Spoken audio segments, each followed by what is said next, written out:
Hi all welcome to my mini vlog. ಇವತ್ತು ಬೆಳಿಗ್ಗೆನೇ ಬೇಗನೆ ಎದ್ದು ರೆಡಿಯಾಗಿದ್ದೀವಿ. ಇವತ್ತು ಊರಿಗೆ ಹೋಗ್ತಾ ಇದ್ದೀವಿ. ಇನ್ನು ಟ್ರೈನ್ ಬಂದು 5 ಗಂಟೆಗಿತ್ತು. ಸೊ ನಾವು 4 ಗಂಟೆಗೆ ಎದ್ದು ರೆಡಿಯಾಗಿದ್ವಿ. ಇನ್ನು ಬಸ್ ಏನೂ ಇರಲಿಲ್ಲ, ಬೆಳಿಗ್ಗೆನೇ ಹೊರಟಿರೋದ್ರಿಂದ. ಇನ್ನು ಕ್ಯಾಬ್ನೂ ಕೂಡ ಬುಕ್ ಮಾಡಿದ್ವಿ. ಮನೆ ಹತ್ರನೇ ಬರುತ್ತೆ ಅಂದ್ಬಿಟ್ಟು ವೆಯ್ಟ್ ಮಾಡಿದ್ವಿ. ಇನ್ನು ಕ್ಯಾಬು ಕೂಡ ಬಂತು. ಇನ್ನು ಹತ್ಕೊಂಡು ರೈಲ್ವೆ ಸ್ಟೇಷನ್ಗೆ ಹೋದ್ವಿ. ನೋಡ್ತಿರ್ಬೋದು, ಸ್ವಲ್ಪನೂ ಕೂಡ ಬೆಳಕಾಗಿರಲಿಲ್ಲ. ಹೇಗೋ ಬಂದ್ವಿ, ರೀಚ್ ಆದ್ವಿ ನಾವು. ಇವಾಗ ಟ್ರೈನ್ ಕೂಡ ಬರೋದಕ್ಕೆ ಇನ್ನೂ ಒಂದು 10 ಮಿನಿಟ್ಸ್ ಇತ್ತು. ಸೊ ಹಾಗಾಗಿ ರೈಲ್ವೆ ಸ್ಟೇಷನಲ್ಲಿ ವೆಯ್ಟ್ ಮಾಡ್ತಾ ಕೂತಿದ್ವಿ. ಇನ್ನು ಟ್ರೈನ್ ಕೂಡ ಬಂತು.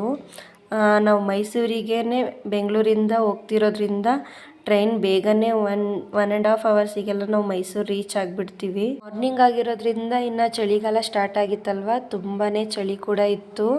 ನೋಡ್ತಿರ್ಬೋದು, ಟ್ರೈನ್ ಫುಲ್ ರಶ್ ಇತ್ತು. ಇನ್ನು ಮೈಸೂರಿಗೆ ಬಂದು ರೀಚ್ ಆದ್ವಿ. ಅಲ್ಲಿ